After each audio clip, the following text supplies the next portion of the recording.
मुझे ये मिले यहाँ से। ये वहाँ धनुषकोडी में जब मैं वहाँ बेच रहे थे वो, और यहाँ ऐसे ही बिखरे पड़े।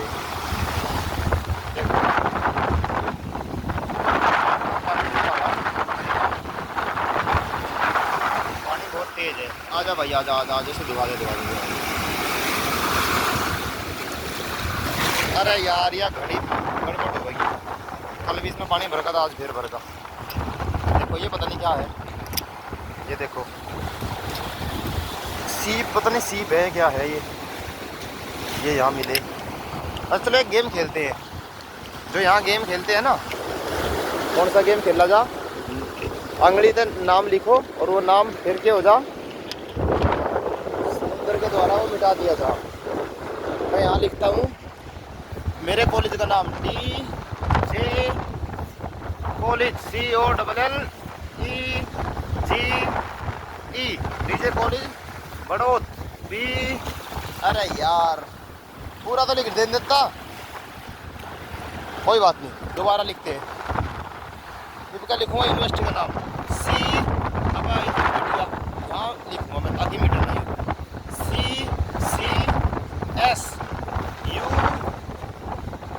CCSU होगा नहीं, यू भी मिट गया। अरे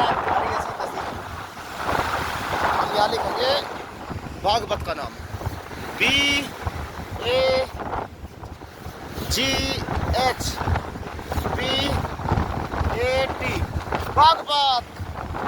बागपत लिख दिया मैंने। अरे वाह, आजा पानी आजा। देखो तो बागपत लाओगा के ब्रैकेट में कर दो यूपी। ये देखो यूपी तक तो आया पर बागपत तो नहीं आया। कारण है इसका क्योंकि मैंने जानबूझ के ऊपर लिखा, बार मेरी मेहनत बेकार हो रही थी। और यहाँ लिखता हूँ मैं कॉलेज का नाम, बागपत तो इधर होगा, DJ कॉलेज, COLLEGE कॉलेज। इसके नीचे कर दो बड़ौत, BARAUT बड़ौत। ये मेरा कॉलेज होगा, DJ कॉलेज बड़ौत, बागपत मेरा ज़िला और यूपी तक पानी आया चला गया। कोई बात नहीं, जा बेटा जा, तेरी हालत ऐसी ही होगी। अब यहाँ लिखता हूँ मैं अपना नाम फिलहाल जो नाम है वो है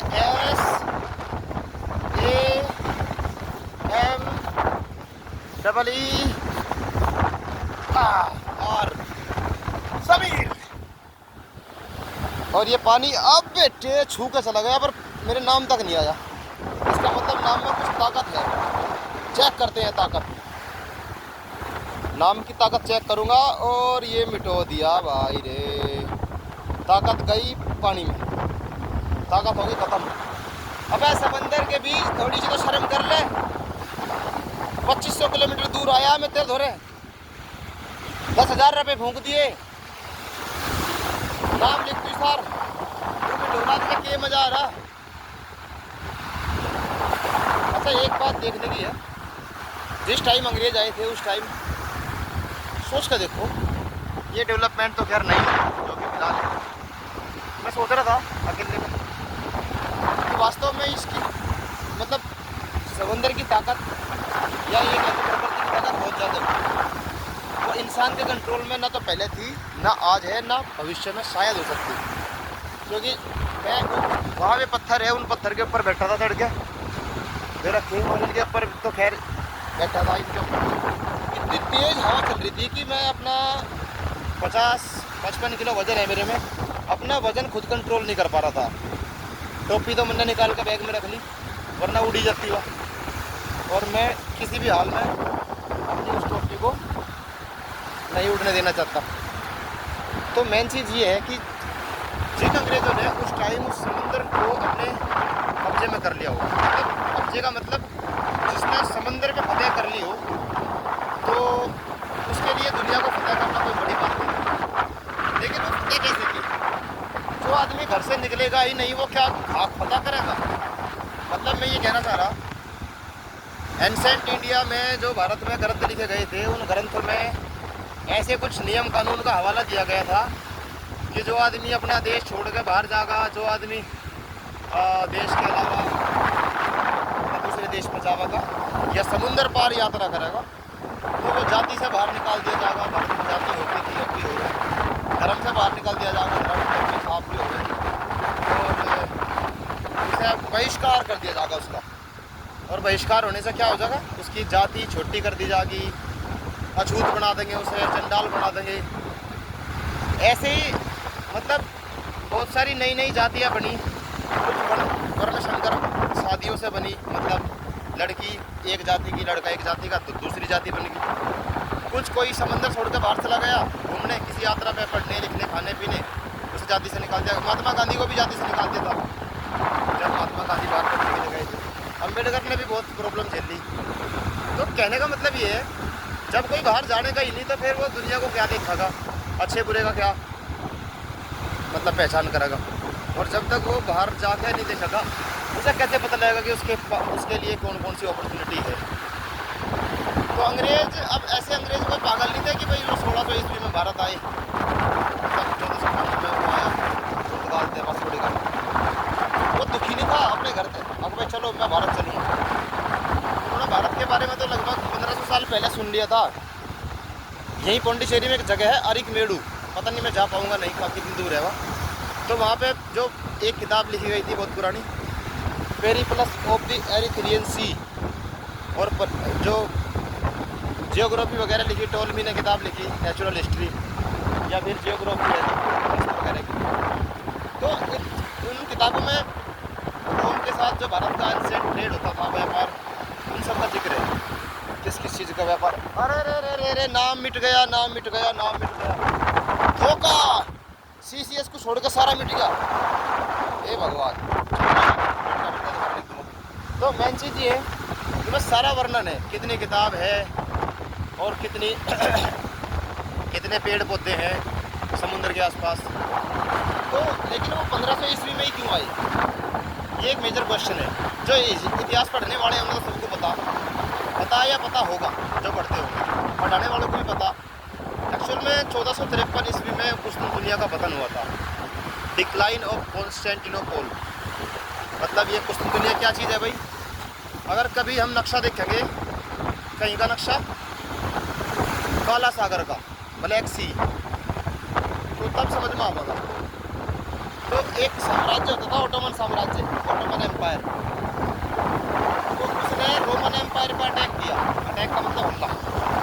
और रोमन एम्पायर का एक बहुत इम्पोर्टेंट फोर्ट था बंदरगाह, उसका नाम था कुस्तुनतुनिया।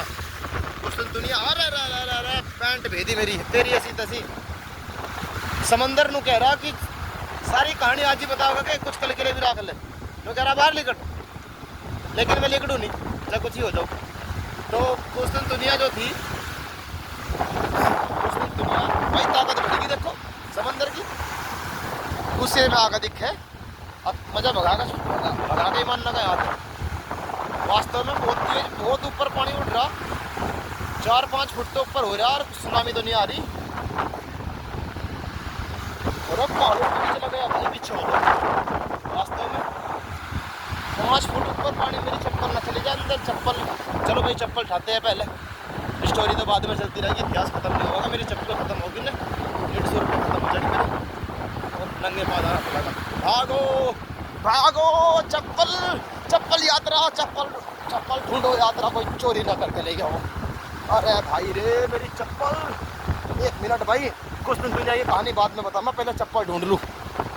चप्पल, मेरी लाल चप्पल, रिलैक्सो की चप्पल, मर गए रिलैक्सो की चप्पल कहाँ है मेरी चप्पल, भागो चप्पल।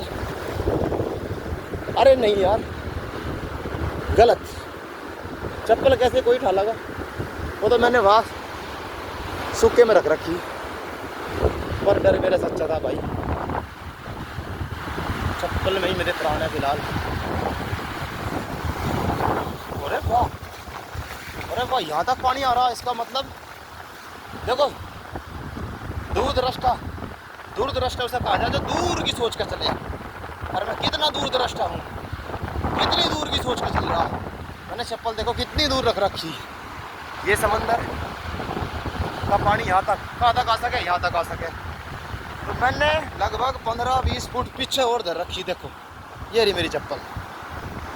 मेरा बाबू, तेरे ऊपर रेता किसने कर दिया? ऊपर हवा ने कर दिया। अगर मैं 1 घंटे बाद आता तो मुझे दिखा भी नहीं थी, इनके ऊपर रेता जम जाता। चिंता मत कर, तुझे नहीं छोड़ने का, बड़ोत लेकर चलूँगा तुझे। ये मेरी बहुत प्यारी सी चप्पल है, मैं इन्हें कमरे से बाहर नहीं निकालता, लेकिन यहाँ लेके आया छोड़नी चाहिए यात्रा करवाने के लिए। बड़ोत में पहनता हूँ मैं लिल्ली चप्पल, वो लोकल कंपनी की है किसी। मैं सामान सस्ता खरीदता हूँ क्योंकि पैसे नहीं है, केवल काम चलाने के लिए। और या तो इसलिए रिलैक्स में लेनी पड़ी क्योंकि उसके पास और कोई ढंग का माल था ही नहीं। तो कुशल दुनिया की स्टोरी कुछ ऐसी है। तो जाओ भाई, यहाँ तो पानी आ रहा, देखो पानी की सबूत है, पानी यहाँ टकरा खा गया। और मेरी चप्पल अगर यहाँ रखी तो संभावना है कि वापस चली जा। और देखो यहाँ सूखी है रेत, इसका मतलब यहाँ पानी नहीं आया।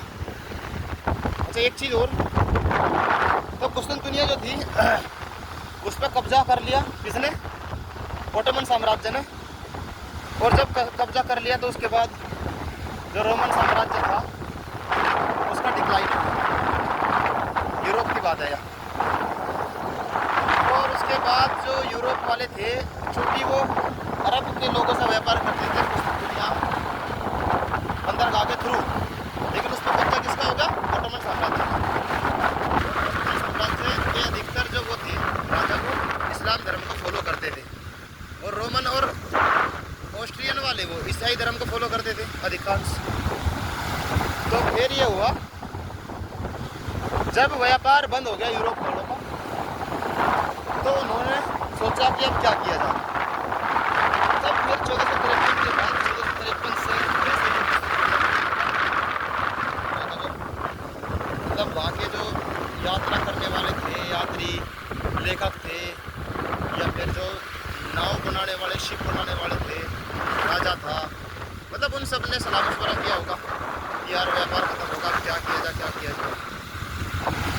तब फिर वास्को डी गामा ने कहा होगा आपने, मतलब वास्को डी गामा ने क्या कहा? वैसे तो 50 साल की लंबी यात्रा है। पहले एक गया होगा आसपास, फिर दूसरा गया होगा, फिर तीसरा गया होगा। सबसे पहले कोलंबस चला था साउथ स्पेन से भारत को ढूंढने के लिए।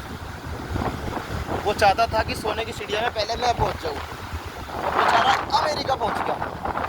सोचने की बात है, 1492 में कोलंबस अमेरिका गया, और 1492 से पहले कोई भी यूरोपियन अमेरिका नहीं गया था। और अमेरिका में माया सभ्यता का एक दूध की पन्नी पकड़ ली मैंने। माया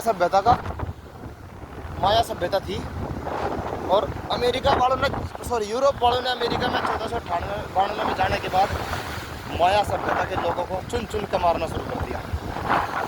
महामारी फैला दी, बंदूक की नोक पे सारे लोग मार दिए गए।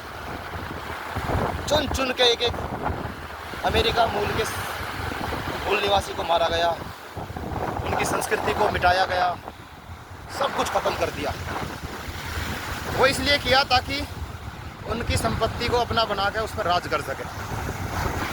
कोई स्पेन का था, कोई पुर्तगाल का था, कोई पोलैंड का था, कोई डेनिश था, कोई ब्रिटेन का था, कोई फ्रांस का था। मतलब यूरोप के अलग अलग जो तथाकथित विकसित देश थे।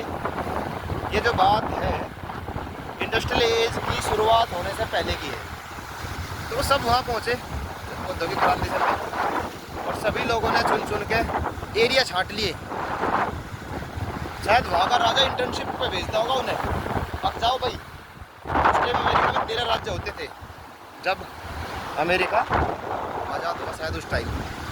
तो इंटर्नशिप देता होगा राजा, अब भाई जाओ उत्तरी अमेरिका के लोगों को तुम मारिए, तेरा काम है। एक सुपरवाइजर जाता होगा उनके साथ, एक मैनेजर, और दक्षिण अमेरिका के किसी और को, और उत्तर का किसी और को, बीच का किसी और को, वेस्ट का, ईस्ट का। मैक्सिमम जो ट्राइबल लोग थे वो ख़त्म कर दिए, और उस पर राज किसका होगा? अमेरिका के उन लोगों का जो माइग्रेट होगा आए थे कभी 1492 और उसके बाद। अमेरिका वाले पूरा न मान जाओ, मानना के तो मानना है कि मेरा नुकसान करेंगे। तो बस यही बात है। मतलब इस दुनिया में जब इतिहास पढ़ा तो समझ में आवे इतिहास में एक ही चीज़ निकल के आवेगी, हर कोई एक दूसरे की संपत्ति का अधिकार करना चाहता है और एक दूसरे को मिलने वाली सुविधाओं को अपनाना चाहता है और अपनी सुविधाओं को चाहता है कि वो कोई और न छीन ले। ये सरकारें भी ऐसा ही करती हैं। मैं तमिलनाडु केरल गया तो मैंने वहाँ बेहद ही गरीब लोगों को देखा, भीख मांगने वाले लोगों को भी, स्पेशली महिलाएं भीख मांगने, कुछ बच्चियाँ भी थी और कुछ गरीब लोगों को देखा, ये सिट्टी मार के मुझे बुला रहे। चलो इनकी बात माननी भी जरूरी है। तो जो गरीबी है वो उधर भी सवाल ये है कि ये कोई राज्य कितने मांगने वाले हैं, जो आदमी गरीब है भीख मांगना, उसके लिए कहाँ का विकास है। बात ये है ये जो सत्ता में जो बैठे होते हैं, चाहे उसकी विचारधारा कुछ भी हो, चाहे उसका धर्म जाति कुछ भी हो, वो नहीं चाहते कि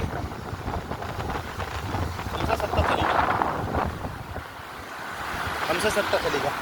वो इसलिए क्योंकि अगर उनके हाथ से सत्ता निकल जाएगी, अच्छा हाँ, सभी लोगों को पढ़ाना लिखाना, अमीर बनाना, इक्वालिटी, ये ओके सर, सॉरी ठीक है सर, इधर जा रहा हूँ, ओके। तो जो है क्या नाम मतलब कोई किसी इक्वालिटी में कोई विश्वास नहीं करता, ये सब लिखी लिखाई चीज़ें हैं। कोई किसी का उद्धार नहीं करना चाहता, ये सब लिखा लिखाया है। और कहते हैं कि इक्वालिटी होगी, समानता होगी, कोई कहता है कि आर्थिक समानता, कोई कहता है कि राजनीतिक समानता, कोई कहता है कि सामाजिक समानता। ये किताबों में अच्छा लगा है, सब किताबों में अच्छा लगा है, क्योंकि ये बात सपोज करो आर्थिक समानता की बात कर रहे हैं हम। अगर एक गरीब आदमी भी अमीर बन जाएगा तो अमीर बनते ही फिर वो अमीर आदमी को सैल्यूट थोड़ा ना मारेगा, उस पर तो रोटी थोड़ा ना मांगेगा, उस पर तक कर्जा थोड़ा ना लेगा, उससे घर में जाकर झाड़ू पोछा थोड़ा ना करेगा। तो इसीलिए अमीर आदमी ये भली बात ही जानते हैं कि अगर गरीब आदमी अमीर हो जाएगा तो तेरे घर में जो नौकरी करने वाला नौकर है वो ख़त्म हो जाएगा। इसलिए वो चाहते ही नहीं अपने अंदर के मन से कि वो अमीर हो कभी भी। इसीलिए तो कहते हैं कि भगवान सब ठीक कर देगा, भगवान सब ठीक कर देगा। वो चाहते हैं कि सब भगवान पे विश्वास करके बैठे रहे और कुछ खुद ना करें, क्योंकि उन्हें पता भगवान होगा तभी तो कुछ करेगा। खैर है या नहीं, मैं इस पर कोई विवाद नहीं करना चाहता। अभी जावेद अख्तर साहब ने कोशिश करी थी समझाने की, पर जिन लोगों को भगवान और भगवान के नाम से जो लाभ मिलता है ना, आर्थिक लाभ, पैसा, सामाजिक लाभ, समाज में सम्मान, पॉलिटिकल लाभ, राजनीति में पद प्रतिष्ठा, और इसके अलावा धार्मिक लाभ, मतलब धर्म में हमेशा अगली लाइन में खड़े रहे, सांस्कृतिक लाभ, संस्कृति में जो भी त्यौहार और जो परंपरा बनाई जाए उसमें सबसे पहले उन्हें सम्मान दिया जाएगा, और जो भी XYZ जो लाभ है, उन लाभ के चक्कर में भी भगवान और धर्म को इतना प्रमोट करे कि लोगों की जो सदियों से जो हानि हो रही, नुकसान हो रहा है, उस पर कोई ध्यान नहीं देता। और उल्टे सीधे ग्रंथ के उल्टे सीधे श्लोक से, उल्टी सीधी बात से लोगों को वो करने की कोशिश करे, मतलब इम्प्रेस। और जो लोग पढ़ते लिखते नहीं, ज़्यादा सोचते नहीं, चिंतन नहीं करते, उन लोगों का क्या है, उन्हें तो कुछ ही कह दो, गलत कह देंगे तो गलत मान लेंगे, सही कह दो। अंधानुकरण बोलते हैं इसको, आज के शब्दों में कहते हैं अंधभक्ति। और भारत के अंधभक्त ये ना समझ लें कि मैं उन्हें कुछ कह रहा, मैं यहाँ ओवरऑल सबकी बात कर रहा। भारत वाले वे अंधभक्त अलग है, उनका मामला थोड़ा सा अलग है। तो अब समाज की बात कर लो। समाज में कुछ समाज ऐसे जहाँ अमीरों का ज़्यादा सम्मान हो, कहीं धर्म के हिसाब से सम्मान हो। भारत में जाति के हिसाब से सम्मान होता आया है, अभी तक तो ऐसा ही है, भविष्य का पता नहीं। और संविधान के लिखने से पहले तो सबको हिस्ट्री जिसने पढ़ी भारत की या समाजशास्त्र पता होगा, कुछ प्राचीन भारत में 4 वर्ण बना दिए थे या नहीं ये अलग बात है, लेकिन अभी जो पढ़ते हैं उसके हिसाब से तो थे। अभी जो हम किताबें पढ़ते हैं कि भाई 4 वर्ण थे, ब्राह्मण, क्षत्रिय, वैश्य, शूद्र, और इसी क्रम में ये सबसे ऊपर और सबसे बढ़िया ये है, फिर उसके बाद ये, फिर ये, इस तरीके से। बौद्ध धर्म के, जैन धर्म के ग्रंथों में क्षत्रिय ऊपर थे, उसके बाद ब्राह्मण थे, फिर वैश्य थे, वैश्य व्यापार करने वाले, और फिर शूद्र।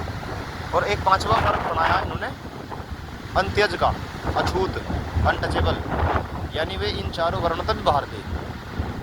गांव के मतलब पता नहीं कौन सी दिशा में गाँव जो अछूत होते थे, उन्हें गांव के बाहर या शहर के बाहर एक विशेष इलाके में बसने के लिए कहा जाता था, ताकि आने वाली हवा भी उनको छू के शहर के गांव के अंदर ना घुसे। इसीलिए हम जिस भी गांव के और शहर को देखते हैं ना, उसमें जो लोअर कास्ट के या गरीब लोग हैं, दलित, वो हमेशा किसी न किसी दक्षिण या किसी कोने पे मिलते हैं गांव के या शहर के। ये समाज की बात होगी, समाज की स्थिति। धर्म की बात कर लो, चलो धर्म की बात नहीं करते, छोड़ो, धर्म तो सिंपल सी बात है। मतलब धर्म पर जिसका प्रभुत्व होगा उसका समाज पर प्रभुत्व होगा, और जिसका समाज पर प्रभुत्व होगा उसका पॉलिटिक्स पर प्रभुत्व होगा। जिसके पास ज़्यादा धन होगा वो राजनीति, पढ़ाई लिखाई, खर्चा पानी, यात्रा सब कुछ कर सके। तो ओवरऑल हम अगर इक्वालिटी की बात करें, सामाजिक, राजनीतिक, आर्थिक, सांस्कृतिक, धार्मिक, तो अगर इक्वालिटी आ जाएगी तो जो तथाकथित अमीर लोग हैं, सुविधा संपन्न लोग हैं, जिन्हें अंग्रेजी में एलीट बोलते हैं, एलीट वर्ग, तो उनकी सुख शांति जो है, उनकी सुविधाओं में थोड़ा बहुत अंतर होगा। उदाहरण के तौर पे ये अंतर होगा, आज उनके घर में जो नौकरी करने वाला है, अगर वो भी करोड़पति बन जाए, वो नौकरी क्यों करेगा फिर उनके घर में? उनके घर में जो झाड़ू लगाने वाला है, वो झाड़ू क्यों लगाएगा? अगर ईमानदारी से सिलेक्शन हो जाए, सबको समय समान सुविधाएं दी जाए, तो सब बच्चे कामयाब हो सके, अमीर का हो चाहे गरीब का। लेकिन अगर ऐसा होगा तो अमीर की बिगड़ी हुई होगा, सिस्टम से बाहर निकल जाएगी और अपनी औलाद से कोई प्यार करेगा, जानवर भी और पशु भी। सीधी सी बात है, प्यार करने का एक सैद्धांतिक और व्यवहारिक आधार भी है भाई, जिसे जन्म दिया आदमी उससे प्यार करता है। और उसकी कामयाबी के लिए लोग रिश्वत भी देते हैं, सिफारिश भी लगाते हैं, बाइक की जवाब, सब कुछ होता है। कुछ लोग तो कामयाबी मिलने के बाद मेहनत करके अपने आप को साबित करते हैं, तो लोग उन्हें स्वीकार करते हैं। कुछ लोग ऐसे हो जो बेचारे जो मिल जाए उसमें काम चलावे, ना साबित करते ना कुछ। बात कुछ ऐसी है, NGLC में जब मैं गया था इस बार, तो वहाँ भी यही बात बताई गई थी तुषार गांधी ने, जो महात्मा गांधी के बड़पोते हैं, कि जो ये समाज सेवा है, ये NGO है, ये राजनीति या राजनीतिक योजना है, ये सब छड़ावा है, दिखावटी चीज़ है। थोड़ा बहुत मामूली सा लाभ आदमी को होता तो ज़रूर है, देखो ऐसी बात नहीं कि लाभ नहीं होता। हमें भी BPL का जो कोटा था सरकार ने दिया, भारत की हो चाहे यूपी की हो, तो अगर वो कोटा ना होता BPL का, तो हम सर्वाइव भी नहीं कर सकते थे, जिंदा रहना भी मुश्किल था। तो सरकार चाहती है कि कोई, सरकार का मतलब मैं किसी स्टेट की गवर्नमेंट की बात नहीं कर रहा कि भाई भाजपा की या कांग्रेस की, सरकार का मतलब मैं गवर्नमेंट की बात कर रहा हूँ। वो अमेरिका की भी हो सके और भारत की भी हो सके, जापान, फ्रांस, चाइना, किसी की भी हो सके। और हो सकता है 1% को अपवाद मान लो जो ऐसी सोच नहीं रखते। तो सरकार मोटा मोटी ये चाहती है कि लोग एक तो मरे ना, यानी जिंदे तो रहे, लेकिन वे इतने भी सक्षम ना हो जाए कि वे देना शुरू कर दें। ये हर जगह लागू होती है, छोटे से गांव के छोटे से मोहल्ले तक लेके बड़े शहर के बड़े इलाके तक, और शहर से फिर राज्य और राज्य से फिर देश। इसीलिए तो बोलते हैं हम अमेरिका को सबसे बड़ा गुंडा।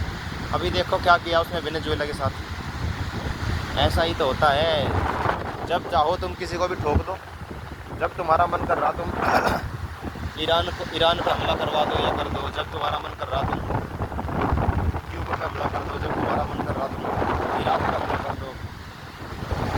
कभी कोई बहाना, कभी कोई बहाना, जब भी मन कर रहा किसी न किसी पर हमला कर दो। जिसमें हम देखते हैं ना भारत के गाँव में, जब भी सवर्णों का मन करता है दलित की पिटाई करते हैं, जाके किसी के घर में पिटाई कर दी, किसी की लड़की उठाकर उसका बलात्कार कर दिया, किसी को कुएं में डाल दिया, किसी को गोली चढ़ा उसकी पिटाई कर दी। कारण क्या है इसका?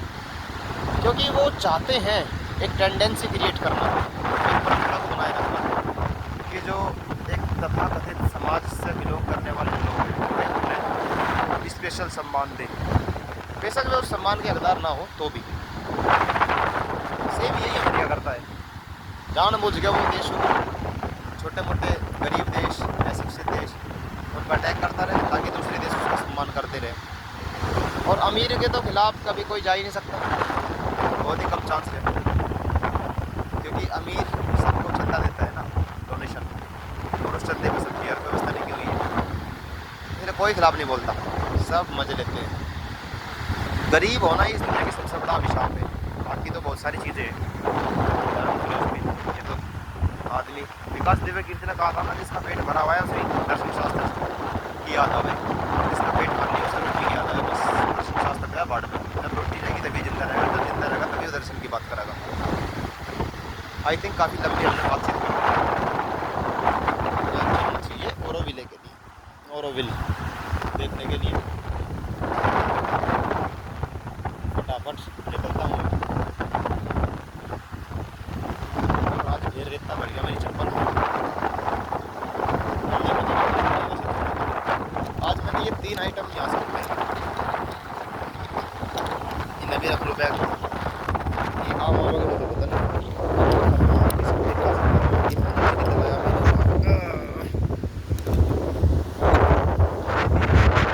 बहुत तेज है ज्वार बाटा। लगभग आधा घंटा 1 घंटा बिता दिया मैंने इस बीच में। बीच का नाम याद नहीं है, इस बीच का नाम क्या है इससे पूछता हूँ अगर कोई बता सके। ये भाई है, चलो इन्हें डिस्टर्ब नहीं करो। अरे एक फ़ोटो ले लो, ठीक है भाई। मेरे याद आता मैं फ़ोटो लूँगा और उसके बाद निकलूँगा। अब इस वीडियो को यहीं बंद करता हूँ।